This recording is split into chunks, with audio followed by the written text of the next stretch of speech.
الحمدللہ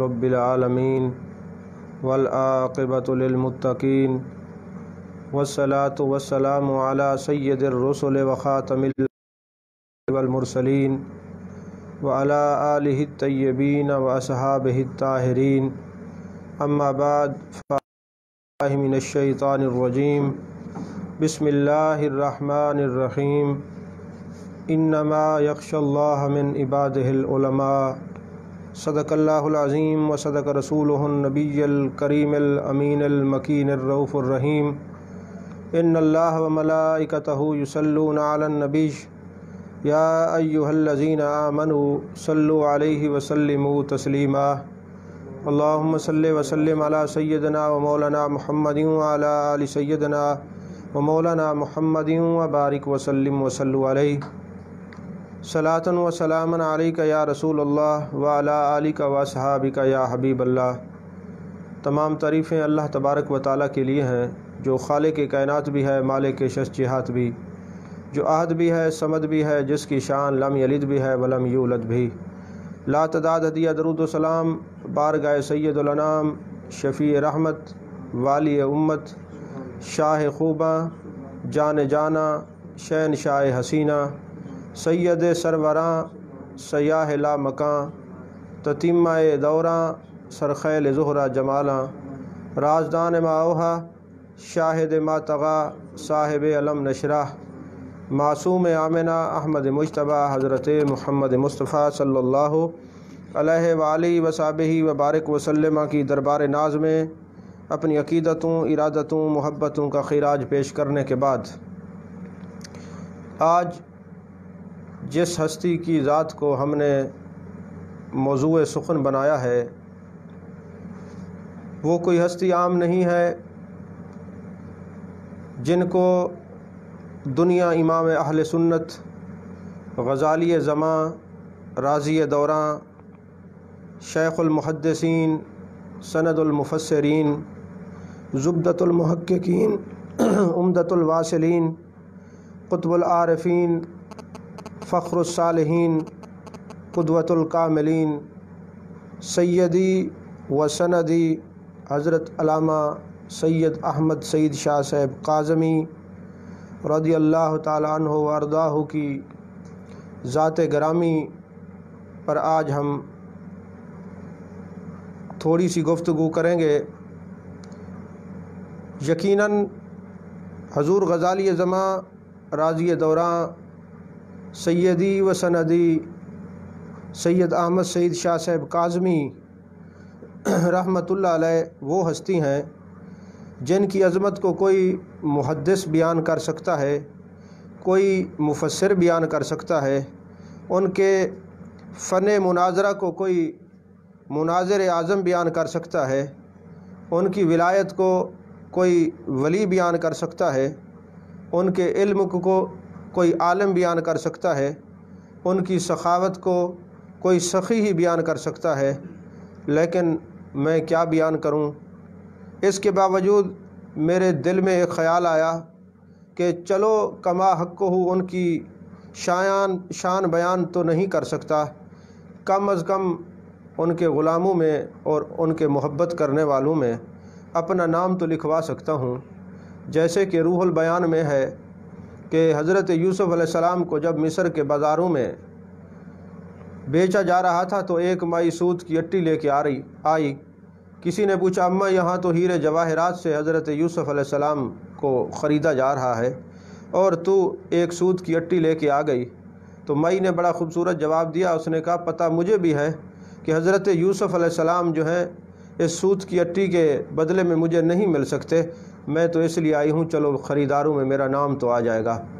تو ہم اگر آپ کو بیان کرنا چاہیں تو مجھ جیسا ناقص اور کامل انسان آپ کی ذات پر گفتگو نہیں کر سکتا، ایک لفظ بھی آپ کی شان میں نہیں بول سکتا، لیکن چونکہ آپ کے وصال بابرکات کا دن ہے اور آج جب آپ کی خدمت میں یہ پیغام پہنچے گا کہ آج فلاں آپ کے چاہنے والوں نے، آج فلاں آپ کے مریدین میں سے فلاں مرید نے، آج شاگردوں میں سے فلاں شاگرد نے، آج شاگردوں کے شاگردوں میں سے فلاں شاگرد نے، آج آپ کے جو روحانی اولاد ہے ان میں سے کسی آپ کے روحانی بیٹے نے آپ کی بارگاہ اقدس میں ہدیہ تبریک پیش کیا ہے اور اپنی حاضری لگوائی ہے، تو یقیناً ہمارا نام بھی اس میں درج ہو جائے گا۔ عزیزان محترم، اللہ تبارک و تعالیٰ نے قرآن پاک میں فرمایا انما یخشی اللہ من عبادہ العلماء، بے شک علماء اللہ سے ڈرتے ہیں۔ اب جتنے تراجم آپ اٹھا لیں سب میں یہی ترجمہ ہے کہ بے شک علماء اللہ سے ڈرتے ہیں، لیکن حضور غزالی زماں راضی دوراں سیدی احمد سعید شاہ صاحب کاظمی رحمۃ اللہ علیہ نے اس کا ترجمہ کیا انما یخشی اللہ من عبادہ العلماء، بے شک علماء اللہ ہی سے ڈرتے ہیں۔ باقی سب نے کہا کہ علماء اللہ سے ڈرتے ہیں، تو اس سے بعضوں کو یہ اعتراض پیدا ہو سکتا تھا کیا صرف علماء ڈرتے ہیں، کوئی اور نہیں ڈرتا؟ تو آپ نے ترجمہ کیا بے شک علماء اللہ ہی سے ڈرتے ہیں، اور اللہ تبارک و تعالیٰ نے فرمایا پڑھے لکھے اور ان پڑھ برابر نہیں ہو سکتے، علم والے اور بغیر علم والے برابر نہیں ہو سکتے۔ یہ کیسے ہو سکتا ہے کہ ایک شخص نابینا ہو، اس کی آنکھیں نہ ہوں، اور ایک آنکھوں والا ہو، ایک عالم ہو ایک غیر عالم ہو، ایک بیمار ہو ایک صحت مند ہو، یہ دونوں برابر تو نہیں ہو سکتے؟ تو یقین رکھیں کہ میرے آقا علیہ الصلوۃ والسلام نے جن لوگوں کو اپنی بارگاہ میں منظور نظر قرار دیا، جن لوگوں کو اپنی بارگاہ سے گنبد خضرا کے مکی کا فیضان نصیب ہوا، جن لوگوں کو علم نشرہ والے سینے سے علوم و معرفت ہوئے، اس ہمارے علاقے میں وہ شخصیت حضور غزالی زماں راضی دوراں کے نام سے جانی جاتی ہے۔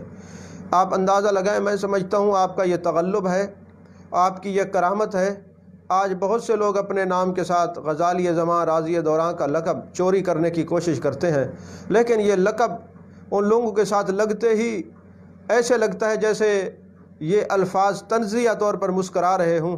ارے غزالی زماں راضی دوراں تو ایک شخصیت ہیں جن کا نام سید احمد سعید شاہ صاحب کاظمی ہے رحمۃ اللہ علیہ۔ تو حضور والا میرے آقا علیہ الصلوۃ والسلام کے جو ورثاء ہیں وہ علماء ہیں، اور ان میں یہ بات یاد رکھیں کہ ہر کسی کا کوئی نہ کوئی وارث ہوتا ہے۔ امیر کا وارث اس کا بیٹا ہوتا ہے، رئیس کا وارث اس کا بیٹا ہوتا ہے، زمیندار کا وارث اس کا بیٹا ہے کہ زمینوں کو سنبھالو، فیکٹریوں کا جو مالک ہو اس کا بیٹا فیکٹریوں کا مالک بنتا ہے۔ اللہ کے نبیوں کا ورثہ نہ مکان ہوتے ہیں، نہ دکانیں ہوتی ہیں، نہ جاگیریں ہوتی ہیں، نہ فیکٹریاں ہوتی ہیں، نہ کوئی دنیاوی چیز ہوتی ہے۔ محبوب علیہ الصلوۃ والسلام نے فرمایا انبیاء کی جو وراثت ہوتی ہے، جو نبیوں کی جو وراثت ہوتی ہے وہ علم دین ہوتا ہے، وہ علم قرآن ہے۔ میرے آقا کی وراثت علم دین ہے، علم قرآن ہے اور علم شریعت ہے۔ اس لیے اس کے وارث صرف یہ نہیں کہ انہی کی اولاد بنتی ہے، بلکہ ان کی امت میں کوئی بھی ایک فرد اگر اس وراثت کو حاصل کر لے تو وہی اپنے نبی کے علوم کا وارث ہوتا ہے۔ اس لیے فرمایا العلماء ورثۃ الانبیاء، عالم جو ہیں وہ انبیاء کے وارث ہیں، انبیاء کی وراثت علم دین ہے، اور علماء اور وہ وراثت علماء کے پاس ہے۔ حدیث پاک میں ایک دن میرے آقا علیہ الصلوۃ والسلام دین پر گفتگو فرما رہے تھے اور مسائل شرعیہ بیان فرما رہے تھے، تو قرآن کے اسرار و رموز پر گفتگو ہو رہی تھی۔ سیدنا ابو ہریرہ رضی اللہ تعالیٰ عنہ دوڑے ہوئے بازار میں گئے اور کہا لوگوں آ جاؤ، میرے آقا علیہ الصلوۃ والسلام وراثت تقسیم فرما رہے ہیں۔ لوگ دوڑ کے آتے ہیں، دیکھتے ہیں تو میرے آقا علیہ الصلوۃ والسلام جو ہے تشریف فرما ہے، آپ کی جلوہ گری مسجد نبی شریف میں ہے، اور آپ قرآن کے اسرار و رموز لوگوں کو بیان فرما رہے ہیں، شریعت کی باتیں ہو رہی ہیں۔ تو کسی نے کہا اے ابو ہریرہ تم عجیب آدمی ہو کہ تم نے کہا کہ نبی پاک صلی اللہ علیہ وسلم کی وراثت تقسیم ہو رہی ہے۔ تو حضرت ابو ہریرہ رضی اللہ تعالیٰ عنہ نے جواب دیا اے اللہ کے بندو، یہی تو ورثہ مصطفیٰ صلی اللہ علیہ وسلم ہے جو تقسیم ہو رہا ہے، یہی وراثت ہے، یہی ورثہ ہے، یہی مال ہے رسول پاک صلی اللہ علیہ وسلم کا، یہ اللہ کا قرآن ہے یا مصطفیٰ کریم صلی اللہ علیہ وسلم کا فرمان ہے، یہ جو کچھ بھی ہے یہ وراثت ہے۔ اور آپ یقین کریں، ایک آپ عام آدمی عالم بن جائے وہ بھی میرے آقا علیہ السلام کی وراثت سے حصہ پاتا ہے، پھر عالم بھی ہو اور خون رسول بھی ہو تو غزالی زماں بنتا ہے۔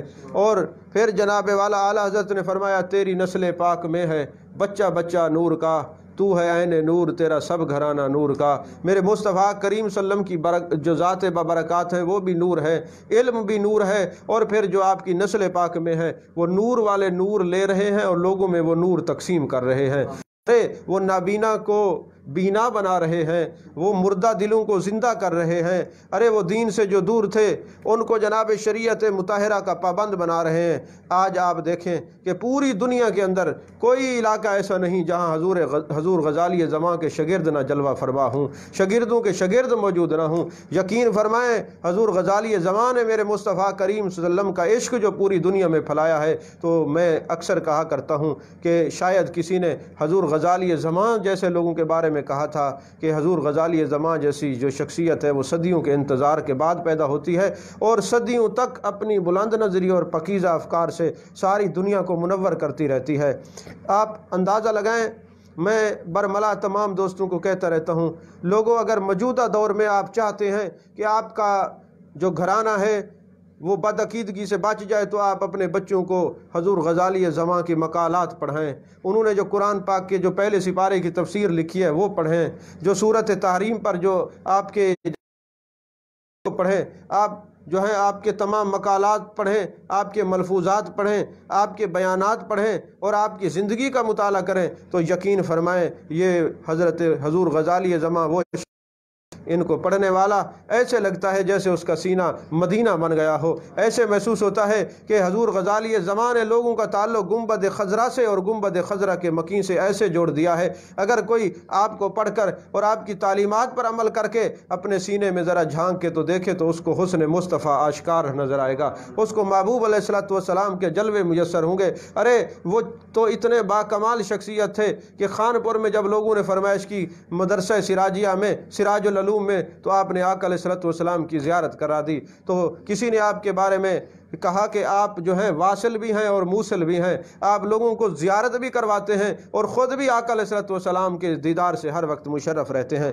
تو حضرات محترم، میرے آقا علیہ السلام نے فرمایا کہ علماء امتی جو میری امت کی علماء ہیں وہ بنی اسرائیل کی مثل ہیں۔ یہاں پہ یہ نہیں سمجھنا کہ نبی غیر نبی کے برابر ہو سکتا ہے، کبھی ایسا نہیں۔ اگر کوئی اس طرح سمجھ لے کہ نبی اور غیر نبی برابر ہیں تو یہ کفر ہے۔ اس بات کو یوں سمجھیں کہ نبی کی شان اعلیٰ و عرفہ ہے، لیکن تمثیل اس لیے ہے کہ جو انبیاء کام کرتے تھے، یعنی کون سا انبیاء کام کرتے تھے، وہ یہ تھے کہ وہ جناب والا مشرکین کو توحید کی طرف راغب کرتے تھے، رسالت کا درس دیتے تھے، یعنی جو انبیاء تھے بنی اسرائیل کے، اس کی مانند یہ ہے کہ یہ بھی لوگوں کو توحید کا رستہ علماء دکھاتے ہیں، رسالت کا رستہ دکھاتے ہیں۔ اور یاد رکھیں اگر کوئی رسالت کو چھوڑ کے توحید کا درس دے گا تو وہ کبھی نہیں جا سکتا، کبھی بھی منزل کو نہیں پا سکتا، اور توحید جو ہے رسالت کے بغیر سمجھ میں نہیں آئے گی۔ جو شاہراہ مدینہ پر چلے گا، جو گنبد خضرا کے مکین کی نظروں میں آئے گا، وہی توحید کے فیضان کو پا سکے گا، ورنہ جتنا کوئی کوشش کرتا رہے وہ ایسے ہی رہے گا، اس کو کچھ حاصل نہیں ہوگا۔ تو عزیزان محترم، حضور غزالی زماں راضی دوراں رحمۃ اللہ علیہ جو ہیں، آپ انڈیا میں ضلع مراد آباد کے نواح میں ایک شہر امروہہ میں آپ پیدا ہوئے، اور جمادی الثانی کا مہینہ تھا، اور 1913 میں آپ سادات گھرانے میں، ایک علمی گھرانے میں، ایک سرکار دو عالم صلی اللہ علیہ وسلم کے اولاد میں سے علمی گھرانے اور عاشقان مصطفیٰ صلی اللہ علیہ وسلم کے گھر میں آپ کی جلوہ گری ہوئی۔ آپ حضرت سیدنا امام موسیٰ کاظم رضی اللہ تعالی عنہ کی اولاد میں سے ہیں، اور 44 جو ہے واسطوں سے کی اولاد ہیں۔ تو حضور غزالی زماں راضی دوراں رحمۃ اللہ علیہ کے والد ماجد کا نام سید مختار شاہ کاظمی رحمۃ اللہ علیہ ہے، اور آپ کے جو بڑے بھائی تھے وہ بہت بڑے مناظر تھے، بہت بڑے محدث تھے، بہت بڑے مدرس تھے، بہت بڑے عالم تھے، بہت بڑے ولی اللہ تھے، ولی کامل تھے، ولی اکمل تھے۔ ان کو 4 سلاسل میں بیعت کی اجازت بھی تھی۔ ان کا نام حضرت سید محمد خلیل شاہ کاظمی، جن کو محدث امروہی کے نام سے جانا جاتا ہے۔ تو حضور غزالی زماں کہ بچپن میں آپ کے والد کا سایہ سر سے اٹھ گیا، تو آپ کی جو تربیت کی آپ کے بڑے بھائی علامہ سید خلیل شاہ صاحب کاظمی رحمۃ اللہ علیہ نے کی۔ آپ نے الحم سے والناس تک قرآن بھی ان سے پڑھا ہے، کریمہ سے لے کر دورہ حدیث تک ان سے پڑھا ہے، منطق، فلسفہ، ساری کتابیں آپ نے اپنے بھائی سے پڑھی ہیں، اور بیت بھی آپ سید خلیل شاہ صاحب رحمۃ اللہ علیہ کے ہیں۔ دیکھیں نا، کمال یہ ہے کہ اگر صرف آپ ان کو بھائی سمجھتے تو کبھی ولایت کا فیضان نہ ملتا۔ تو پتہ چلا کہ بھائی بھی ہوں اور والد کی طرح پڑھایا بھی ہو، استاد بھی ہو، مرشد بھی ہو، اور پھر ماننے والے حضور غزالی زماں ہوں، تو پھر آپ دیکھیں پوری کائنات میں وہ فیضان نکھرا ہوا واضح نظر آتا ہے۔ تو حضور غزالی زماں راضی دوران جب فارغ ہو گئے علم سے تو آپ کو سند فراغت مل گئی۔ اس وقت آپ کی عمر مبارک 16 سال تھی۔ 16 سال کی عمر مبارک میں کی دستار بندی ہوئی، اور کن ہستیوں نے کرائی؟ وہ لوگ تھے جن کو دیکھنا بھی ثواب ہے۔ حضرت علامہ مولانا علی حسین کچھوچھوی رحمۃ اللہ علیہ، حضرت علامہ سید نعیم الدین مراد آبادی رحمۃ اللہ علیہ، قبلۂ عالم مراد آبادی وہ ہستیاں جنہوں نے کنز الایمان پر تفسیر لکھی ہے، خزائن العرفان، اور مولانا مراد آبادی جو مولانا احمد یار خان نعیمی کے استاد ہیں، جو مولانا محمد حسین نعیمی کے استاد ہیں، جو حضور ضیاء الامت پیر کرم شاہ الازہری رحمۃ اللہ کے استاد ہیں، صدر علی فاضل مراد آبادی، اور حضرت محدث اعظم مولانا علی حسین کچھوچھوی نے رحمۃ اللہ علیہ نے اپنے ہاتھوں سے حضور غزالی زماں کو اس وقت 16 سال کی عمر میں، جب آپ بالکل جوان ہو رہے تھے، دستار بندی کرائی۔ تو آپ اس بات کو یاد رکھیں، اب میں نے حضور غزالی زماں کے موضوع پر گفتگو کرنی تھی، تو آپ لوگ جانتے ہیں کہ ہمارا شروع میں ہم نے دوستوں کے مشورے سے ترتیب بنا لی تھی کہ کس کس ہستی کو ہم نے موضوع سخن بنانا ہے۔ تو سب سے زیادہ جو مواد اور آپ کے بارے میں مختلف موضوعات کو دیکھنے میں ہمیں مختلف کئی کتابیں کھنگالنی پڑیں، کئی کتابیں دیکھنی پڑیں، اور یقین فرمائیں جب آپ کو بطور محدث ہم نے پڑھا تو دل کرتا تھا صرف اسی موضوع پہ گفتگو کریں، ہو سکتا ہے ہماری زندگی ختم ہو جائے، آپ کے جو نکات ہیں وہ ختم نہیں ہو سکتے۔ ہم نے کہا بطور مناظر آپ کو جو ہے نا ڈسکس کریں، ہم نے کہا بطور مورخ آپ کو ڈسکس کریں، یعنی ہم نے دیکھا آپ کو بطور مفسر قرآن ڈسکس کریں، یعنی جس شعبے میں آپ کو دیکھتے تھے نا تو ہم وہاں اپنے علم کو اور اپنی سوچ کو بالکل کمزور پاتے تھے۔ ایسے لگتا تھا کہ جس بھی شعبے میں آپ کو پڑھیں تو آپ جیسا اس زمانے میں کوئی مفسر نہیں ہے، آپ جیسا کوئی مبلغ نہیں ہے، آپ جیسا کوئی خطیب نہیں ہے، آپ جیسا کوئی عالم ملتا ہی نہیں ہے۔ ارے کون ہے جو اپنے نام کے ساتھ غزالی زماں اور راضی دوران لکھوا کے دنیا کو منائے کہ واقعی غزالی زماں بھی آپ ہیں، راضی دوران بھی آپ ہیں؟ تو ایک بات جو ہے یہ ذہن نشین رکھیں کہ آپ نے صرف رافضیت اور خارجیت کے ساتھ مناظرے نہیں کیے، آپ کے مناظرے ہندوؤں کے ساتھ بھی ہیں، آپ کے مناظرے عیسائیوں کے ساتھ بھی ہیں، آپ کے جو مناظرے ہیں وہ مرزائیوں کے ساتھ بھی ہیں۔ آپ وہ عاشق رسول تھے جنہوں نے ساری زندگی عشق مصطفیٰ صلی اللہ علیہ وسلم پہ چوکیدارہ کیا ہے۔ آپ جانشین غوث الثقلین تھے، آپ جانشین غوث سمدانی قطب ربانی شیخ عبد القادر جیلانی تھے رحمۃ اللہ علیہ۔ آپ کی جب دستار بندی ہو گئی تو کچھ دن گزرے، آپ اپنے علاقے سے گزر رہے تھے تو دیکھا وہاں پہ رش لگا ہوا ہے، ہندوؤں کا ہر سال میلہ ہوتا تھا، تو اس میلے میں رش لگا ہوا ہے، اور وہاں پہ ایک ہندو نے 2-3 علماء کرام کو پکڑا ہوا ہے مسلمانوں کو، اور اس سے مناظرہ اور مباحثہ کر رہے ہیں۔ ہندوؤں کا عقیدہ یہ ہے کہ یہ جو زمانہ ہے، یہ آسمان، زمین، یہ چاند، سورج، یہ قدیم ہے، یہ ختم نہیں ہوگا، نہ اس کی ابتدا ہے نہ اس کی انتہا، معاذ اللہ یہ قدیم ہے۔ اور اس کے علاوہ جب بندہ فوت ہوتا ہے تو اس کا جسم ختم ہے، لیکن اس کی روح اس کے جسم سے نکل کر پھر کسی اور چیز میں داخل ہوتی ہے، وہ اواگون اور تناسخ اور اس کا وہ عقیدہ جو ہے نا رکھتے ہیں۔ تو آپ وہاں سے گزر رہے تھے، آپ نے رش دیکھا کہ ہمارے مسلمان علماء کو ہندو نے گھیرا ہوا ہے، اور ایک جناب پنڈت ہے اور وہ بحثیں کر رہا ہے۔ تو آپ فرماتے ہیں اللہ نے مجھے صلاحیت عطا فرمائی تھی، کیونکہ اللہ نے دین و شریعت کا کام لینا تھا، جس سے جو کام لیتا ہے وہ کام اسی کے لیے آسان فرما دیتا ہے۔ تو اب آپ فرماتے ہیں کہ میں نے کہا بھائیو مجھے دکھاؤ تو صحیح ہے کون سا ہندو ہے جس نے ہمارے مسلمان علماء کو پکڑا ہوا ہے اور کس بات پہ مناظرہ کر رہا ہے اور ہمارے علماء کو پریشان کر رکھا ہے. میں بھی حضور صلی اللہ علیہ وسلم کی اولاد میں سے ہوں, میں آل رسول ہوں, سید زادہ ہوں, مجھے دکھاؤ ذرا وہ کون ہے. تو کچھ لوگوں نے کہا حضرت چھوڑیے آپ ابھی بچے ہیں. فرمایا ارے بھائی دکھانے میں کیا حرج ہے, مجھے دکھا دو. فرماتے ہیں ایک آدمی نے مجھے اٹھا کر نا اس پنڈت کے سامنے کھڑا کر دیا. تو میں نے دیکھا ہندو کا مذہبی پیشوا کھڑا ہے, اس کا نام پنڈت رام چندر تھا. وہ قرآن پڑھ رہا ہے اور لوگوں کو پریشان کر رہا ہے کہ دیکھو ہمارا عقیدہ قرآن سے ثابت ہے. اللہ نے فرمایا فَقُلْنَا لَهُمْ كُونُوا قِرَدَةً خَاسِئِينَ, ہم نے حکم دیا ہو جاؤ تم دھتکارے ہوئے بندر.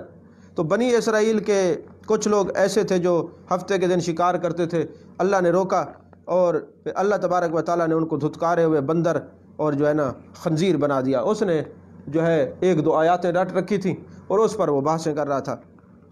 اور اس کے بعد اس نے کہا مسلمانوں کے نبی کی حدیث ہے کہ جب شہید کے جسم سے روح نکلتی ہے وہ روح جنت میں جاتی ہے اور وہ سبز پرندے کی شکل اختیار کر لیتی ہے, کبھی اس جنت کی ڈالی پہ بیٹھتی ہے, کبھی وہاں بیٹھتی ہے, کبھی وہاں بیٹھتی ہے. تو قرآن کی آیات سے لوگوں کے خنزیر کی شکل میں بنے, لوگوں کے بندروں کی شکل میں بننے, اور حدیث میں جب روح ادھر ادھر آ سکتی ہے تو یہ ہمارا جو عقیدہ ہے یہ تو تمہارے کتابوں سے اور قرآن و حدیث سے ثابت ہے. تو حضور غزالی زماں فرماتے ہیں اللہ نے میرا دل روشن کر دیا, میرا دل کھول دیا, شرح صدر فرما دیا. میں کھڑا تھا مجمع میں لیکن میرے سامنے قرآن اور کتابیں جو ہے نا وہ موجود تھیں. میں نے کہا رام چندر آپ غلط باتیں کر رہے ہیں, قرآن سے آپ کی عقیدے کی تائید نہیں ہو رہی, تردید ہو رہی ہے. اس نے کہا اے نوجوان تو کیا چاہتا ہے, تیرے بڑے بڑے عالم مجھ سے مباحثے کرتے کرتے ہار گئے. فرمایا ہو سکتا ہے بحث میں سمجھ میں کوئی اونچ نیچ ہو گئے لیکن میں عالم نہیں ہوں, میں صرف عالم نہیں ہوں. آپ نے فرمایا میں سید زادہ ہوں, اولاد رسول ہوں, میں تو اس سے بات کر رہا ہوں. مسلمان نے توجہ کی, ہمارا نوجوان بچہ ہے, سبحان اللہ, سید بھی ہے, آل رسول بھی ہے, پتہ نہیں کیا کہتا ہے. تو آپ نے گفتگو فرمایا اے رام چندر سن لے, ایک ہوتا ہے تناسخ, ایک ہوتا ہے تماسخ, یعنی ایک ہوتا ہے مسخ ہو جانا اور ایک ہوتا ہے تناسخ. تناسخ اس کو کہتے ہیں ایک جاندار کی روح ایک جان سے نکلے اور دوسری جان میں چلی جائے, یہ ہے تناسخ. اور یہ تماسخ یہ ہے کسی چیز کا مسخ ہو جانا, اس کے چہرے کا بدل جانا, اس کی ہیئت اور شکل کا بدل جانا. تو کہتا ہے مرنے کے بعد روح نکلتی ہے, مجھے بتا جن کی شکلیں بندروں کی ہوتی ہیں کیا وہ پہلے مرے تھے, ان کی روح نکلی تھی پھر بندروں میں گئی ہے, کیا وہیں کھڑے کھڑے بندر ہو گئے ہیں؟ تو یہ تناسخ نہ ہوا بلکہ یہ تماسخ ہوا اور اس کی جان مسخ ہو گئی. اور رام چندر آپ نے جس حدیث کا حوالہ دیا ہے جس میں شہداء کی ارواح کا سبز پرندوں کی شکل میں جنت میں داخل ہونا ثابت ہے, اس حدیث میں حضور صلی اللہ علیہ وسلم نے برزخ اور آخرت کا بیان فرمایا ہے. تیرا تو عقیدہ آخرت کا ہے ہی نہیں, تو کیوں دلیل دیتا ہے؟ تم تو آخرت کے قائل ہی نہیں ہو. آخرت کی تو جب تو دلیل دے کہ تو آخرت کو مانتا ہو, تیرے لیے یہ باتیں فائدہ مند نہیں ہو سکی اور ہو سکتی. اور رہی یہ بات کہ قرآن کی تو بات کر رہا ہے, یہ بھی تیری تائید نہیں کر رہا, قرآن تو ہماری تائید کر رہے. رام چندر کہنے لگا اچھا ابھی مجھے جلدی ہے, پھر اگلے سال ملاقات ہوگی. حضرت نے دامن پکڑ لیا, فرمانے لگے اوے رام چندر ٹھہر جا, موت کا پتہ نہیں آپ کو بھی, اور مجھے کیا خبر سال سے پہلے موت آ جائے اور آپ کی روح نکل جائے. اب جانے سے پہلے اتنا تو ضرور دیں, بتا دیں کہ اگر آپ مر جائیں تو پھر کس جانور کے اندر داخل ہو کے آپ مجھ سے بات کریں گے, اس جانور کا نشان تو بتا دیں تاکہ مجھے پتہ ہو, میں بات کر سکوں کہ وہ آپ جو ہے بندر کی شکل میں آئیں گے یا کون سی شکل میں دوبارہ آئیں گے تاکہ آپ سے بات ہو سکے. تو وہ حیران ہو گیا اور وہ ہندو تھے, وہ کہنے لگے ماشاءاللہ یہ مسلمانوں کا تو 13-14 سال کا عالم ہے, یہ شاگرد ہے تو پھر استاد کا عالم کیا ہوگا, جن سے یہ پڑھا ہے ان مشائخ کا عالم کیا ہوگا. تو اس رام پنڈت جو تھا, وہ پنڈت جو تھا ہندو, رام چندر, اپنے سونے کی گھڑی اتاری اور کہا یہ میں انعام دیتا ہوں, اللہ نے تمہیں بڑا علم عطا فرمایا ہے. وہ گھڑی آج بھی آپ کے گھرانے میں ثبوت کے طور پر موجود ہے. اسی طرح ایک عیسائی متعدد لوگوں کو وہ مناظرے میں جو ہے مات دے چکا تھا. ایک دن اس کی قسمت اس کو لے آئی حضور غزالی زماں کے پاس. اس نے کہا جی ثم استوى علی العرش کے متعلق میرا شبہ یہ ہے کہ خدا عرش پر رونق افروز ہے, اور عرش مسلمانوں کے نزدیک محدود ہے تو اس پہ بیٹھنے والا بھی محدود ہوگا, حالانکہ خداوند تعالیٰ ہر لحاظ سے یعنی ذات اور صفات کے لحاظ سے غیر محدود ہے. تو پھر اس آیت کا مفہوم کیا ہوگا؟ اس پر غزالی زماں نے ارشاد فرمایا فرمایا ثم استوى علی العرش کے معنی جو آپ نے سمجھے وہ صحیح نہیں ہے۔ استوا سے تو جالسا ہے یعنی بیٹھنا، یہ معنی بنتا ہے، تم جو سمجھو، بلکہ یہ معنی نہیں ہے۔ معنی یہ ہے استعلا یعنی اعلیٰ، عرفہ، پروردگار کی بلندی اور غلبہ مراد ہے، نہ کہ رب کا بیٹھنا مراد ہے۔ اس صورت میں وہ شبہ ختم ہو جاتا ہے جو غلط مفہوم لینے سے پیدا ہوتا ہے۔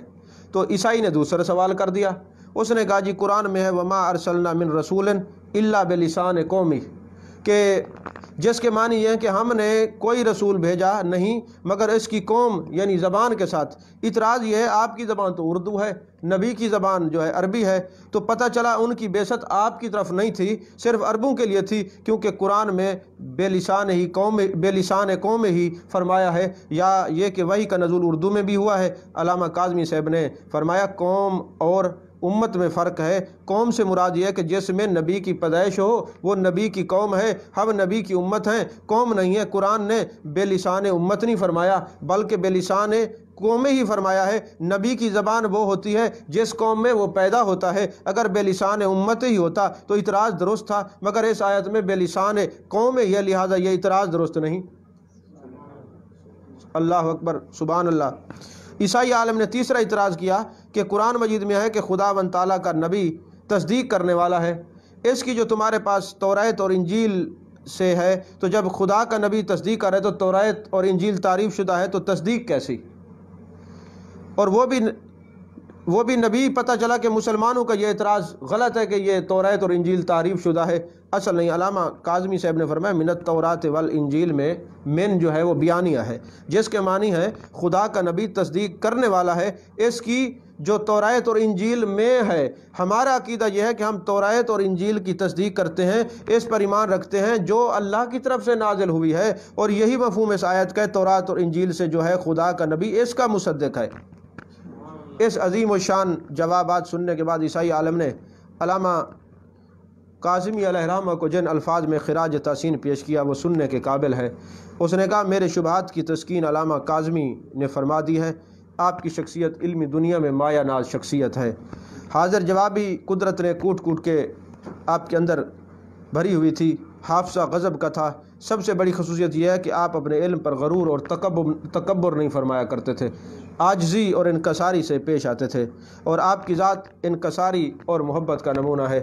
ایک میرے دوست ہیں عالم صاحب، وہ بڑا عرصہ جو ہے سرگرداں رہے، پھرتے رہے کہ جی میں کسی بزرگ کا مرید ہوں، تو وہ ایک بہت بڑے عالم کے پاس گئے اور وہاں جا کے 2-3 دن رہے، اور ماشاءاللہ وہ عالم جو تھے انہوں نے 3 دن میں ان سے پانی تک نہیں پوچھا، کھانا تک نہیں پوچھا۔ تو وہ دل برداشتہ ہو کے وہاں سے چل پڑے، تو کسی سے کہا حضرت میں نے دھکے کھائے ہیں تو میں مرید ہونا چاہتا ہوں، ایک جگہ میں گیا ہوں یہ حال ہے، وہاں تو 3 دن رہا ہوں، پانی نہیں پوچھا۔ وہ نماز کے وقت آتے مسجد میں، بس ہاتھ ملایا، نذرانے لیے اور تشریف لے جاتے ہیں، ملاقات نہیں ہوتی، تو میں کہاں جاؤں؟ تو کسی نے کہا آپ کو کہیں جانے کی ضرورت نہیں، جس پر علم اور عمل ناز کرتا ہو وہ حضور غزالی زماں ہیں، آپ وہاں تشریف لے جائیں اور وہاں ان کے ہاتھ پر مرید ہو جائیں۔ وہ صاحب جناب وہاں پہنچے تو فرماتے ہیں جب میں پہنچا تو آپ تشریف فرما تھے، تو آپ نے اپنے کسی خادم کو آواز دے کے فرمایا ارے مولانا کے لیے کھانا لے کے آؤ، یہ بیچارہ 3 دن سے بھوکا ہے، اس نے کچھ نہیں کھایا۔ کہتے ہیں میں نے کہا حضور کھانا مجھے مل گیا ہے، میں تو سیر ہو گیا ہوں۔ ارے واقعی اولیاء جواسیس القلوب ہوتے ہیں، دلوں کے جاسوس ہوتے ہیں، میں تو اس لیے ایک جگہ سے آیا ہوں کہ وہاں مجھے کسی نے پوچھا نہیں۔ ارے جب آپ اپنے غلاموں کے اس بھوک اور پیاس سے بھی باخبر ہیں تو یقیناً قیامت والے دن بھی آپ ہماری خبر لیں گے۔ حضور میں آپ کا غلام بننا چاہتا ہوں۔ آج وہ علامہ صاحب کافی عمر رسیدہ ہیں، حیات ہیں، اور الحمدللہ وہ سب کو یہی بات بتاتے ہیں۔ اسی طرح ہمارے آستانے کا جو درباری قوال ہے وہ بھی سعیدی ہے، حضور غزالی زماں کا مرید ہے۔ اب قوال کسی کو پیر مانے یہ تو سوال ہی پیدا نہیں ہوتا، قوال تو صرف اور صرف پیسے کے مرید ہوتے ہیں۔ تو کہتے ہیں ایک دن نا میں نے، وہ قوال بھی حیات ہے، زندہ ہے، کہتے ایک دن میں نے کہا رے میں تو ان کا مرید ہوں گا جو مجھے خود کہے گا کہ میرے مرید ہو جاؤ. تو کہتے میں رات کو سویا, مجھے حضور غزالی زماں کی زیارت ہوئی. تو حضور غزالی زماں نے فرمایا ارے کہاں تک پھرو گے, پہ کب آ رہے ہو مرید ہونے کے لیے؟ ارے تمہارا مرید ہو جانا تمہارے فائدے مند ہے, ہمارے لیے نہیں. اب تو نے تو چیلنج کیا ہے اور یہ تیرا عقیدہ بچانے کے لیے تجھے کہا ہے, اور کل کو تو کہے گا اگر کوئی ولی ہوتا تو مجھے وہ مرید نہ کر لیتا. تو جب وہ مرید ہونے کے لیے وہاں پہ پہنچے نا قوال صاحب, آپ مسکرائے اور فرمایا بھائی اپنی مرضی سے مرید ہونا ہم کسی کو نہیں کہتے. تو پتہ چلا کہ حضور غزالی زماں جو ہیں وہ بڑی دور بین نگاہ رکھنے والے تھے. اور علامہ کاظمی صاحب نے پھر اس عالم دین جو عیسائی آیا تھا اس کو اسلام کی دعوت دی, اس نے قبول کی, اور اس کا نام عبد المسیح سے آپ نے نام بدل کر کے آپ کو اس کو کلمہ پڑھا کے عبد الرحمن نام رکھ دیا. اسی طرح کافی سارے جو ہے رافضیوں سے آپ کے مناظرے ہوئے. اب اس کے اوپر چونکہ وقت کافی کم ہے, ایک ایک مناظرے کے اوپر بحث کریں تو کافی وقت درکار ہے.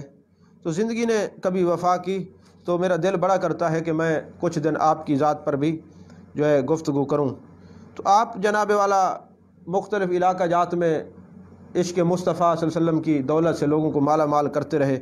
آپ لاہور گئے, وہاں پہ جناب انہوں نے ملاقات کی سید عبدالحسنات شاہ صاحب, سید عبدالبرکات شاہ صاحب, یہ محدثین تھے, انہوں نے کافی تفسیریں اور قرآن کی شروحات بھی لکھی ہیں. تو ان بزرگوں سے ملے تو وہ بڑے خوش ہوئے. پھر آپ لاہور سے امروہہ چلے گئے, امروہہ سے پھر جناب والا آپ اکاڑا میں آئے. اکاڑے کے اندر آپ کی تعلیم کی وجہ سے, تربیت کی وجہ سے, آپ کی نگاہ کی برکت کی وجہ سے کافی عاشق رسول جو ہیں وہ بنے ہیں. آج جو اکاڑا کی سرزمین کے اوپر جو نبی پاک صلی اللہ علیہ وسلم کی محبت کی صدائیں بلند ہو رہی ہیں, حضور غزالی زماں راضی دوران رحمۃ اللہ علیہ کی محنت کا صلہ ہے. علامہ محمد شفیع اکاڑوی رحمۃ اللہ علیہ کا نام جو ہے وہ کوئی چھپا ہوا نہیں ہے, آپ جانتے ہیں, بہت بڑے عالم ہیں, اور ان کو بھی حضور غزالی زماں سے فیضان حاصل ہے کہ وہ بھی ان کی خدمت میں رہنے والے تھے. اور حضور غزالی زماں کو ان کے بڑے بھائی نے جب رخصت کیا تو فرمایا کہ سید احمد سعید شاہ صاحب کاظمی, آپ نے ایک بات خیال کرنی ہے کہ ولیوں سے دوستی رکھنی اور ولیوں کی سنگت رکھنا ہے. تو ملتان میں جو ہے نا آپ ہر سال تشریف لاتے تھے, تو یہاں پہ سید نفیر عالم شاہ صاحب تھے جو ہر سال خواجہ خواجگان حضور معین الملت والدین حضرت خواجہ معین الدین چشتی اجمیری رحمۃ اللہ کا عرس کرتے تھے. تو انہوں نے ایک دفعہ آپ کو دعوت دی کہ آپ میرے پاس آئیں اور تقریر کریں, اور آپ جو ہے نا تشریف لے آئے. آپ نے بڑی خوبصورت تقریر کی اور قرآن و حدیث سے بارش کر دی, اور اولیاء کی محبت پر خوبصورت جو ہے نا آپ نے تقریر فرمائی. تو سید نفیر علی شاہ صاحب کھڑے ہو گئے, ہاتھ باندھ کر کہنے لگے حضور آپ سید ہیں, میں بھی سید ہوں, اب میں بوڑھا ہوں, آپ جوان ہیں, آپ کی منت کرتا ہوں. ملتان میں نجدیت اور گستاخوں کا دورہ ہے, ایک مجتہد, ایک محدث, ایک عالم, ایک عاشق رسول کی ضرورت ہے. آپ ملتان ہی میں ٹھہریں, یہیں تقریر و تحریر کریں, یہیں درس پڑھائیں. تو آپ نے فیصلہ کر لیا میں ملتان میں رہوں گا, اور ہماری قسمت جاگ گئی. ایک بات میری یاد رکھنا, میں سب کو کہتا ہوں کہ اگر امام کاظمی یہاں ملتان میں نہ ہوتے تو پتہ نہیں ہمارا کیا حشر ہوتا. آج پتہ نہیں کوئی گستاخ ہوتا, کوئی بے ادب ہوتا, کوئی رافضی اور خارجی ہوتا. اس درویش, اس مرد کامل اور راضی دوراں اور غزالی زماں کی محنت کا یہ ثمرہ ہے کہ آج جو ہے ہم سرکار کا نام ادب سے لیتے ہیں. آج ہم جو ہے درود و سلام پڑھنے والے ہیں. آج ہم آقا علیہ الصلوۃ والسلام کی محبت میں جینے اور مرنے والے لوگ ہیں. آج ہم موت سے بھی اس لیے پیار کرتے ہیں کہ موت مدینے کے ویزا سے زیادہ قیمتی ہے, کہ جب مدینے جاؤ تو وہاں پہ در و دیوار نظر آتے ہیں, اور جب قبر میں جاؤ تو سرکار نظر آتے ہیں. یہ جو نظریہ ہے کہ قبر میں جاؤ سرکار نظر آتے ہیں, یہ کس نے پڑھایا؟ یہ اسی مرد درویش, اسی مرد کامل حضور غزالی زماں راضی دوراں سید احمد سعید شاہ صاحب کاظمی رحمۃ اللہ علیہ نے ہمیں یہ پڑھایا ہے کہ جب مر جاؤ گے موت سے اس لیے لیے پیار کرنا کہ وہاں اس موت تمہیں مٹانے کے لیے نہیں آئے گی. جیسے نبی کے لیے تم درود و سلام پڑھتے ہو, ہمہ وقت نبی کے ترانے پڑھتے ہو, کبھی تم جناب والا تو بیٹھ کر تم مولا یا صلی وسلم دائماً ابدا کی جو ہے وہ تم ترانے الاپتے ہو, اور کبھی سب سے اولا و اعلیٰ ہمارا نبی پڑھتے ہو, اور کبھی جناب والا نعتیں پڑھتے ہو, کبھی عشق مصطفیٰ میں آنسو بہاتے ہو, کبھی درود و سلام پڑھتے ہو, اٹھتے ہو تو محبوب پہ درود پڑھتے ہو, بیٹھتے ہو تو محبوب پہ سلام پڑھتے ہو, کھڑے ہوتے ہو تو محبوب پہ سلام پڑھتے ہو. یہ نظریہ اگر اس علاقے میں کسی نے پڑھایا, بلکہ آج یہ پوری دنیا صرف پاکستان تک نہیں عرب و عجم میں اگر آپ دیکھیں تو حضور پاک صلی اللہ علیہ وسلم کی محبت کا درس جو جس شخصیت نے دیا وہ حضور غزالی زماں ہے. آج بھی جو آپ کی تعلیمات پر عمل کرتا ہے, آپ کی ملفوظات کو پڑھتا ہے, آپ کی مقالات کو پڑھتا ہے, آپ کے خطبات کو دیکھتا ہے, میرے جیسا ناقص اور کام علم جو بندہ آپ کے کلمات کو دیکھے, ملفوظات کو دیکھے, مجھے تو نہیں سمجھ آتی, لیکن جن لوگوں سے سمجھ آتی ہے, جو بیان کرتے ہیں, جن کی گفتگو سے آپ کو صحیح مفاہیم اور معنی سمجھ میں آتے ہیں, اگر ان کی صحبت میں آج بھی کوئی رہتا ہے تو یقین فرمائیں وہ اپنا خاتمہ ایمان کے ساتھ لے جائے گا, اور اس نظریے سے جائے گا کہ یہ موت مجھے مٹانے کے لیے نہیں آئی بلکہ گنبد خضرا کے مکین سے ملانے کے لیے آئی ہے. اللہ اکبر اللہ اکبر. تو پھر حضور غزالی زماں ملتان میں تشریف لے آئے, اور آپ نے بغیر کسی معاوضے کے ایک مسجد کے اندر 18 سال تک درس قرآن مکمل فرمایا. اور حضور غزالی زماں نے ایک کرائے کا مکان لیا, اور وہاں پہ بچوں کو پردہ مکان میں پردہ کروا کے تعلیم دیا کرتے تھے, اور عالموں کو بیٹھ کے پڑھاتے, اور پڑھانے کے لیے جگہ نہیں تھی. اور آپ کے شاگردوں میں سے جو پہلی کھیپ ہے آپ سن کے حیران ہوں گے, پہلے جو شاگرد ہیں ان میں سے بہت بڑے مناظر میرے استاد مکرم حضرت علامہ منظور احمد فیضی رحمۃ اللہ علیہ بھی آپ کے شاگرد ہیں. حضور خورشید ملت علامہ مولانا خورشید احمد صاحب زہر پیر والے وہ بھی آپ کے شاگرد ہیں. اس کے علاوہ علامہ خدا بخش اظہر, اس کے علاوہ مفتی شجاعت علی قادری صاحب جو جسٹس آف شرعی عدالت بھی رہے, اس کے علاوہ مولانا سعادت علی قادری صاحب, مولانا غلام رسول سعیدی صاحب, اس کے علاوہ مفتی غلام سرور قادری صاحب جیسے یہ شہنشاہ اپنے وقت کے محدث, وہ بھی اسی مکان میں حضرت کے پاس درس حدیث پڑھتے تھے. ملتان میں جو ہے آپ نے عشق رسول کی وہ فضا قائم فرمائی کہ آج آپ شکر ادا کریں کہ یہ آپ جو درود و سلام کی صدائیں سنتے ہیں یہ حضور غزالی زماں کی محنت کا ثمرہ ہے. اور آج ہم لوگ جب سوچتے ہیں یا بات کرتے ہیں تو ہم کہتے ہیں بڑا کرم ہے بھئی حضور غزالی زماں کا نام پوری دنیا میں ہے. کبھی آپ دل میں سوچیں کہ اس مقام کو حاصل کرنے کے لیے پتہ نہیں کتنا کہانیاں اور قربانیاں چھپی ہوئی ہیں, کتنا آپ نے قربانیاں دیں, آپ پر قاتلانہ حملے ہوئے, پتہ نہیں کتنی مشکلات اور دشواریوں کو آپ کا سامنا کرنا پڑا, لیکن وہ مرد درویش, وہ مرد کلندر, وہ غزالی زماں, وہ راضی دوراں, انہوں نے اپنا علم کا سکہ منوایا اور بتایا کہ خون رسول جو ہوتا ہے وہ نبی کی عزت اور عظمت کا چوکیدار ہوتا ہے, نبی کی عزت اور عظمت پر پہرا دینے والا ہوتا ہے. اور آپ کا جو حافظہ مبارک تھا بڑا بلا کا تھا, بڑا غضب کا حافظہ تھا. تو ایک مرتبہ محدث کچھوچوی علیہ رحمہ تشریف لائے جلسے پر, تو کسی نے کہا حضرت معراج پر جو ہے نا تقریر کر دے. تو انہوں نے کہا کہ جناب معراج رات کو ہوئی ہے, اب میرا جلسہ چونکہ دن کو ہو رہا ہے تو لہٰذا معراج جب رات کو ہوئی ہے تو اس کا ذکر بھی رات کو ہونا چاہیے. تو آپ نے فی البدیہہ فرمایا حضور معراج رات کو ہوئی تھی, اس کا ذکر دن کو ہوا تھا. تو وہ لاجواب ہو گئے. اسی طرح آپ کے کافی سارے مناظرے ہیں. اسی طرح آپ نے حاجی ابراہیم کے پاس ایک غیر مقلد مولوی سے مناظرہ کیا, وہ کوئی ڈھکا چھپا نہیں ہے, آپ مقالات کاظمی میں اور خطبات کے اندر پڑھ سکتے ہیں. چونکہ وقت مختصر ہے میں 2-4 باتیں اور عرض کر کے اپنی جو ہے حاضری حضور غزالی زماں کی بارگاہ میں لگوا کے اپنی گفتگو کو اختتام کی طرف لے کے جاتے ہیں. تو ایک بات یاد رکھیے کہ ایک مرتبہ ہندوستان میں 3 دن کی کانفرنس ہو رہی تھی, تو ایک ہندو لڑکی نے رکا بھیج دیا کہ تم کہتے ہو کہ ہمارے نبی زیادہ سخی تھے, لیکن حاتم تو ہی بہت بڑا سخی تھا, کیونکہ اس کے دروازے جو تھے جو وہاں بیٹھتا تھا اس کے ڈیرے پہ 8 دروازے تھے. اب منگتا جو ہے سائل اس دروازے سے ہے وہ بھیک دیتا تھا, اس دروازے سے ہے وہ بھیک دیتا تھا, تیسرے سے آئے تو ایک سائل 8 دروازوں تک آ کے بھیک لے سکتا تھا. تو تم کہتے ہو کہ تمہارا نبی بڑے سخی ہیں, تو حاتم تئی تو اتنے دروازوں پہ آتا تھا اور اس کے چہرے پہ بال نہیں ہوتے تھے, تو تم اپنے نبی کی کوئی مثال پیش کرو. تو یہ رکا کئی عالموں کے پاس گیا، کسی کو جواب نہ آیا، علماء خاموش ہو گئے۔ رکا رکھ دیا۔ جب حضور غزالی زماں کی باری آئی، اللہ کے ولی کی باری آئی، حضور پاک صلی اللہ علیہ وسلم کی جو ہے صاحبزادے کی باری آئی، اولاد رسول کی باری آئی، احمد سعید شاہ صاحب کاظمی رحمۃ اللہ علیہ نے فرمایا ہاں ہاں ہمارا دعویٰ ہے، ہمارے نبی سخی ہیں۔ ارے اللہ کی ساری مخلوق سے زیادہ سخی، زیادہ کریم میرے آقا علیہ الصلوۃ والسلام ہیں۔ وہ کہنے لگے کیسے؟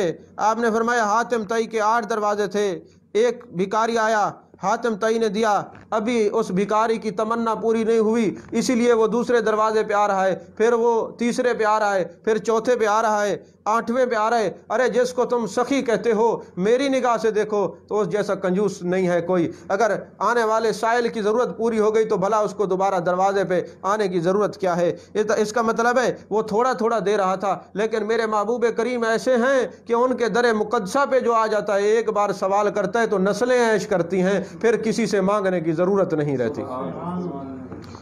لوگوں نے کہا جی دلیل دیں۔ آپ نے فرمایا مشکات شریف میں ایک صحابی رسول ہیں جن کا نام حضرت ربیہ ہے، اور حضور پاک صلی اللہ علیہ وسلم کو وضو کرواتے تھے۔ ایک دن وضو کروایا تو آپ نے خوش ہو کے فرمایا سل ربیہ، مانگو ربیہ، کیا مانگتے ہو؟ ربیہ مانگ آج جو کچھ مانگنا ہے، دریائے رحمت جوش میں ہے۔ وہ عرض کرنے لگے یا رسول اللہ آپ عطا فرمائیں گے؟ آپ نے فرمایا اسی لیے تو فرمایا ہے کہ مانگو۔ سل کہا ہے، قید نہیں لگائی، یہ مانگو وہ نہ مانگنا، خیال کرنا، میری حیثیت کو دیکھنا، مجھ سے مانگ رہے ہو اللہ سے مانگو، نہیں فرمایا سل، جو مانگنا ہے مانگو، سل تو عطا کیا جائے گا، مانگو۔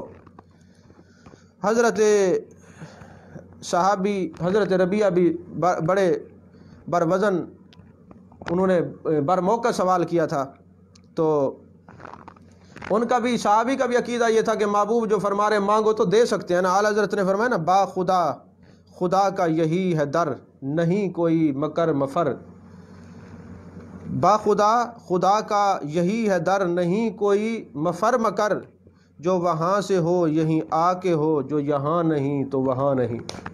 کہ جس کو میرے آقا علیہ السلام نوازتے۔ ربیہ جو مانگنا ہے مانگو۔ عرض کی یا رسول اللہ صلی اللہ علیہ وسلم اسالو کا مرافقتو کا فی الجنہ، میں جنت میں آپ کی مرافقت مانگتا ہوں، رفاقت مانگتا ہوں، آپ کے ساتھ رہوں۔ حضور نے فرمایا اب غیر ذالک، اور کچھ مانگ۔ اب اس میں فعل متعدی کا صیغہ ہے، اور مانگ، جتنا مانگ، جس پیمانے کا مانگ، تو مانگ تو صحیح، ارے اور مانگ، زیادہ مانگ۔ تو اس سے ثابت ہوا کہ حضور نبی کریم صلی اللہ علیہ وسلم جنت بھی عطا فرماتے ہیں، جنت کے علاوہ جو کچھ مانگو عطا فرماتے ہیں۔ تو جنت تو ملے گی تجھے سرکار کے در سے، جنت کی طلب چیز ہے کیا، اور بھی کچھ مانگ۔ سرکار کا در ہے، در شاہاں تو نہیں، جو مانگ لیا اور بھی کچھ مانگ۔ پہنچا ہے جو رہ کے تو اس در پہ نصیر آج، پہنچا ہے جو رہ کے تو اس در پہ نصیر آج، آواز پہ آواز لگا اور بھی کچھ مانگ۔ تو اور چند باتیں عرض کر دوں۔ میرے غزالی زماں راضی دوراں سیدی احمد سعید شاہ صاحب کاظمی رحمۃ اللہ علیہ، ایک دن ایک مولانا صاحب آپ کی خدمت میں آتے ہیں اور کہتے حضرت میں نے مجھے اشکال ہے اور میں بڑا پریشان ہوں، آپ مہربانی فرمائیں مجھے میرے مسئلے کو حل فرما دیں۔ آپ نے فرمایا بتاؤ تمہارا کیا مسئلہ ہے؟ تو اس نے جناب والا کہا کہ حضور والا جب ہم نماز پڑھتے ہیں تو السلام علیکم ایھا النبی ورحمۃ اللہ وبرکاتہ کہتے ہیں، تو اللہ کی ذات اور صفات میں کسی کو شریک ماننا شرک ہے، تو میرے آقا علیہ الصلوۃ والسلام کا نام جو ہے نماز میں آئے تو آپ تو شریک فی العبادت ہو گئے جو کہ شرک ہے۔ تو حضور غزالی زماں نے فرمایا نہیں، میرے آقا علیہ الصلوۃ والسلام شریک فی العبادت نہیں ہیں، آپ شریک فی ذکر ہیں۔ وہ کہنے لگے جی کیسے شریک فی ذکر ہیں؟ آپ نے فرمایا اللہ تبارک و تعالیٰ نے فرمایا کہ وَرَفَعْنَا لَكَ ذِكْرَكَ، محبوب ہم نے آپ کے ذکر کو بلند کیا۔ تو کیسے بلند کیا؟ حدیث قدسی اذا ذکرت ذکرت معی، تو جہاں محبوب میرا ذکر ہوگا وہاں تیرا ذکر ہوگا، جہاں تیرا ذکر ہوگا وہاں میرا ذکر ہوگا۔ تو جہاں محبوب تیرا ذکر ہوگا اور جہاں میرا ذکر ہوگا تیرا ذکر نہیں ہوگا تو اس ایسے کرنے والے کو جنت نصیب میں نہیں ہوگی۔ تو اب جب یہ قانون ہے کہ محبوب جہاں میرا ذکر ہوگا وہاں تیرا ذکر ہوگا، میں اس کو آسان کر کے سمجھا دوں تاکہ سمجھ میں آ جائے۔ تو اب قانون یہ ہے کہ جہاں محبوب میرا ذکر ہوگا وہاں آپ کا ذکر بھی ہوگا۔ تو اب قرآن بھی ذکر ہے، اذان بھی ذکر ہے، وَأَقِمِ الصَّلَاةَ لِذِكْرِی، نماز بھی ذکر ہے۔ اب قانون یہ ہے کہ محبوب جہاں تیرا ذکر ہوگا، جہاں میرا ذکر ہوگا اور تیرا ذکر نہیں ہوگا وہ ذکر قبول ہی نہیں ہوگا۔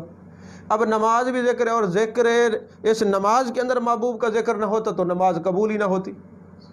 تو اس لیے جو ہے تقاضا یہ ہے کہ جہاں اللہ کا ذکر ہو وہاں محبوب کا بھی ذکر ہونا چاہیے۔ اذا ذکرت ذکرت معی، تو لہٰذا میرے مصطفیٰ کریم صلی اللہ علیہ وسلم شریک فی العبادت نہیں ہیں، آپ شریک فی الذکر ہیں۔ اور پھر آپ نے جو ہے اپنی گفتگو کو جاری رکھتے ہوئے فرمایا کہ مولانا یہ تو ذکر اور عرض سلام ببارگاہ سید الانام کی ظاہری حالت تھی، مگر اس کی باطنی وجہ یہ ہے کہ نماز غایت تذلل اور عاجزی و انکساری کے آخری مقام پر فائز ہو کر بارگاہ الوہیت میں جو ہے نا بندہ حاضر ہوتا ہے اور بے نیاز کو راضی کرنے کی ہر ممکن کوشش کرتا ہے، کبھی قیام میں، کبھی رکوع میں، کبھی قومہ میں، کبھی سجدہ میں، کبھی جلسہ میں۔ اب وہ اپنے معبود کا ذکر کر رہا ہے اور اپنا ناک اور اپنا چہرہ زمین پر رکھ کر اس کی پاکی اور بڑائی بیان کرتا ہے، اور وہ سمجھتا ہے اب میرا معبود مجھ سے راضی ہو گیا۔ وہ التحیات پڑھتا ہے، التحیات للہ والصلوات، یعنی بدنی اور مالی ہر قسم کی عبادت اللہ کے لیے ہے۔ بارگاہ الوہیت کا جب تصور کر کے عرض کرتا ہے تو بارگاہ قدس میں اپنے پیارے محبوب کو بھی موجود پاتا ہے، تو فوراً حضور پر نور صلی اللہ علیہ وسلم کی ذات بابرکات پر سلام کے گجرے نشاور کرتا ہے اور کہتا ہے میرے معبود تو واجب ہے، میں ممکن ہوں، تو جو ہے قدیم ہے، میں حادث ہوں، تو مستقل بذات ہے، میں عارض بذات ہوں۔ ممکن نہ تھا کہ میں تیری بارگاہ تک رسائی حاصل کر لیتا، مگر اس پیارے محبوب سید المرسلین خاتم النبیین صلی اللہ علیہ وسلم کے وسیلہ جلیلہ سے تیری بارگاہ کی حاضری نصیب ہو گئی، لہذا میں سرکار کو بھی سلام کر لوں، السلام علیکہ ایھا النبی ورحمۃ اللہ وبرکاتہ۔ پھر آپ نے فرمایا کہ فَإِذَا الْحَبِيبُ فِي حَرَمِ الْحَبِيبِ حاضر، اور حضرت صاحب قبلہ اس کے بعد خود بخود کھڑے ہوئے اور بغیر کسی سہارے کے تیزی سے اپنے کتب خانے میں تشریف لے گئے اور وہاں سے فتح الباری شرح بخاری اور مرکات شرح مشکات لے کر اور فرمایا مولانا جو بات میں نے بتائی ہے وہ اہل حق کا مسلک ہے۔ پھر آپ نے فتح الباری کھولی تو وہی مقام اور صفحہ نکلا جہاں پر یہ عبارت موجود تھی، اور اسی طرح مرکات کا بھی وہی صفحہ نکلا جہاں ملا علی قاری حنفی نے اسی عبارت کو لکھا تھا، یعنی حوالہ تلاش نہ کرنا پڑا بلکہ بغیر تلاش کے پہلی بار کتاب کھلتے ہی وہی سامنے آ گیا۔ یہ سب آپ کی کرامت تھی کہ آپ نے دونوں کتابوں کے جو ہے کتابوں سے عبارتیں پڑھ کے سنائیں۔ فَإِذَا الْحَبِيبُ فِي حَرَمِ الْحَبِيبِ حَاضِرٌ، محبوب اپنے محبوب کے حرم میں حاضر ہے، دوست کے حرم میں حاضر ہوتا ہے۔ تو یہ آپ کا ایک انداز تھا سمجھانے کا کہ جو بھی آپ کی بارگاہ اقدس میں آتا تھا۔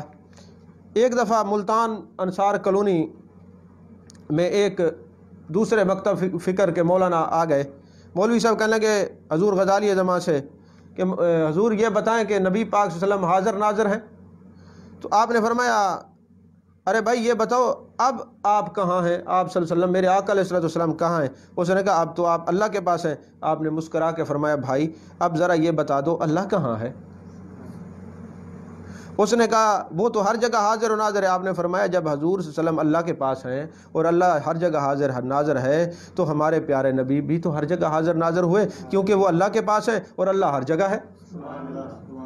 تو اس مولوی کو یہ انوکھا استدلال جو ہے وہ لاجواب کر گیا، اس کے سختہ طاری ہو گیا، وہ لاجواب ہو کر بہت شرمندہ ہوا، یعنی وہ بھی آپ کی عظمت کو یہ مان گیا کہ جو حضور غزالی زماں راضی دوراں جو ہیں وہ ایسا حافظہ رکھتے ہیں کہ جب کسی موضوع پر گفتگو کرتے ہیں تو پتہ چلتا ہے کہ آپ اسی وقت یہ الفاظ بھی آپ کے سامنے ہاتھ باندھ کے کھڑے ہوئے ہیں۔ ایک دفعہ آپ فرماتے ہیں کہ عیسائیوں کے ساتھ بھی آپ کے مناظرے ہوتے رہے، مرزائیوں کے ساتھ بھی ہوتے رہے، رافضیت اور خارجیت کو بھی آپ نے جو ہے خوب اس کا رد کیا ہے۔ آپ کی جو نیت تھی وہ علم منوانا نہیں تھا، بلکہ آپ کی نیت یہ تھی کہ محبوب علیہ الصلوۃ والسلام کا عاشق بنایا جائے۔ آپ فرماتے ہیں کہ میری ابھی کم عمر تھی، میری داڑھی بھی نہیں اتری تھی، تو میں قادیان گیا قادیانیوں سے مناظرہ کرنے۔ تو میں نے ان سے کہا کہ بخاری شریف کی حدیث ہے کہ رسول اللہ صلی اللہ علیہ وسلم نے فرمایا میری اور گزشتہ انبیاء کی مثال ایسی ہے جیسے کسی ایک شخص نے مکان بنایا، فَأَكْمَلَهَا فَأَحْسَنَهَا، اس نے اسے مکمل اور حسین بنایا، مگر اس میں ایک اینٹ کی جگہ خالی چھوڑ دی۔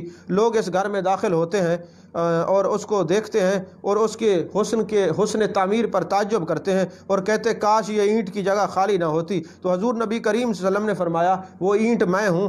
تو آپ فرماتے ہیں میں نے قادیانی مولویوں سے پوچھا کہ نبوت کی عمارت میں فقط ایک اینٹ کی گنجائش تھی جسے نبی کریم صلی اللہ علیہ وسلم نے پر کیا ہے، اب تم بتاؤ کہ اس قادیانی کو کہاں ڈالو گے؟ آپ نے حدیث پاک فرمائی کہ ایک اینٹ جو تھی وہ سرکار نے فرمایا میں ہوں مکمل ہو گئی، اب اس کو کہاں ڈالو گے؟ لانتی کو اس کو کہاں ڈالو گے؟ وہ سوچ میں پڑ گئے۔ پھر ان میں سے ایک بولا عزیز بات یہ ہے کہ جب عمارت بنائی جاتی ہے تو اس کا پلستر کیا جاتا ہے، تو ہم مرزا صاحب کو پلستر کریں گے؟ تو میں نے کہا تم مرزا کا پلستر بھی نہیں کر سکتے۔ سرکار دو جہاں صلی اللہ علیہ وسلم نے فرمایا فَأَكْمَلَهَا، بنانے والے نے عمارت کو مکمل کر دیا، اور پلستر کے بغیر عمارت مکمل تو ہو نہیں سکتی۔ جب حدیث میں فاکملہ کے الفاظ ہیں وہ تو مکمل ہے، تو پھر اس کا پلستر بھی نہیں ہو سکتا۔ پھر ایک اور نے ہمت کی، کرنے لگا دیکھو عزیز ٹھیک ہے پلستر کے بغیر عمارت مکمل نہیں ہوتی، مگر عمارت کا رنگ و روغن بھی تو کیا جاتا ہے، ہم تو مرزا کا رنگ روغن کریں گے۔ میں نے کہا تم مرزے کا رنگ روغن بھی نہیں کر سکتے، کیونکہ میرے آقا نے فرمایا فَأَحْسَنَهَا، فاکمل مکمل ہو گیا، فَأَحْسَنَهَا کہ بنانے والے نے عمارت کو حسین و جمیل بنا دیا، اور عمارت کا حسن رنگ و روغن سے ہوتا ہے۔ تو میرے اس استدلال نے ان کا بوتھا ہی بند کر دیا، ان کا منہ بند کر دیا، ان کا ناطقہ بند ہو گیا، وہ بولنے سے عاجز ہو گئے۔ یہ آپ کے حضور غزالی زماں کے جو ہے نا آپ کی شخصیت میں وہ روب تھا کہ بد مذہب آپ کے سامنے ٹھہر نہیں سکتے تھے، ان کی زبانیں گنگ ہو جاتی تھیں، ایسے لگتا تھا ان کا علم کسی نے سلب کر لیا ہے۔ اور آپ فرماتے ہیں 1953 کی بات ہے، سیال کوٹ کے ساتھ ایک علاقہ ہے ملک کملاں، آج بھی وہ علاقہ موجود ہے، وہ سارا مرزائیوں کا گاؤں تھا، اور اس کا جو نمبردار تھا وہ بہت اس کا قادیانی کا پٹھو تھا، اور وہاں پہ قادیانی کو، مرزے کو، خبیث کو حضرت صاحب کے علاوہ پکارنا جرم تھا۔ وہ گاؤں والے وہ نمبردار چونکہ اس کا پٹھو تھا، اور وہ کہتا تھا اس کو جناب والا یہی لقب دو۔ تو حضور غزالی زماں راضی دوراں کو جب پتہ چلتا کہیں گستاخ بد مذہب یا ختم نبوت کے انکاری موجود ہیں، آپ بے چین ہو جاتے کہ اس علاقے میں پہنچتے، جلسہ رکھتے، لوگوں کو قائل کرتے اور مسلمان کرتے۔ تو آپ کو بڑا دکھ ہوا، آپ نے اس علاقے کی ایک مسجد میں جلسہ ختم نبوت رکھوا دیا، جس میں خطاب کرنے کے لیے آپ خود تشریف لے گئے۔ جلسے میں ایک مقامی مولوی کو بلایا گیا، تو مقامی عالم نے تقریر شروع کی اور بڑے دلائل پیش کیے۔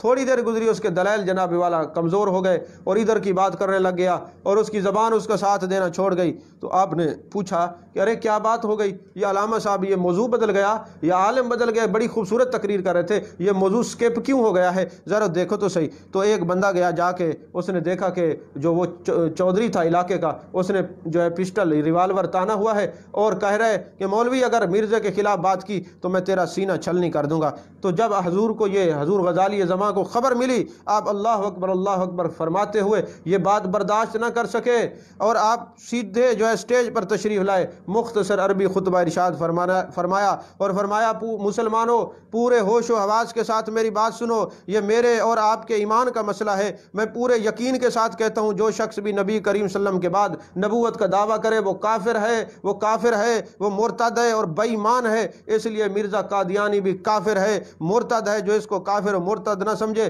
وہ بھی کافر اور قطعی لعنتی ہے، مرتد کافر ہے۔ اس عقیدے کو بیان کرنے کے بعد جو چودھری تھا تو آپ نے بٹن کھول لیا اور فرمایا او چودھری مجھے گولی مار، میرا احمد سعید کاظمی کا سینہ حاضر ہے۔ یہ کہہ کر آپ نے کرتے کے بٹن کھولے، سینے کو زیر فرمایا مار گولی، میں دیکھتا ہوں تو کتنا بہادر ہے، اور تیرا گرو، وہ تیرا جو جناب والا لعنتی مرزا، وہ کہاں سے بہادر نکل آیا؟ تیرا مرزا خبیث انگریز کا پٹھو اور اس کا جناب والا وہ چمچہ تھا اور انگریز کے جوتے چاٹ چاٹ کر جو ہے نا اس نے دنیا میں بنائی، اور تو بھی جو ہے نا اس کا پٹھو ہے، تو چلا نا گولی۔ وہ کتنا بہادر تھا، وہ بھی بزدل تھا، میں دیکھتا ہوں تو کیسے اس کا ہاتھ لڑک گیا۔ آپ نے فرمایا گولی کیوں نہیں چلاتا، اب تو کیوں رک گیا، تو چلانا، احمد سعید کاظمی کا سینہ حاضر ہے۔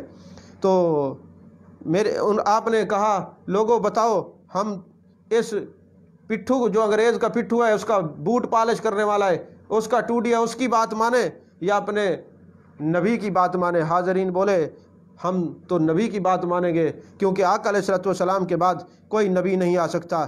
تو حاضرین نے بھی برجستہ صاحب نے کہا کہ حضور پاک صلی اللہ علیہ وسلم آخری نبی ہیں، آپ خاتم النبیین ہیں، آپ کے بعد کوئی نبی نہیں آ سکتا۔ تو آپ نے فرمایا قرآن و حدیث اور اجماع امت سے یہ قطعی طور پر ثابت ہے، ہمارے آقا و مولا اللہ کے آخر نبی ہیں، آپ کے بعد جو بھی نبوت کا دعویٰ کرے وہ جھوٹا ہے، کذاب ہے، بے ایمان ہے۔ مسلمانوں اپنے ایمان کو بچاؤ۔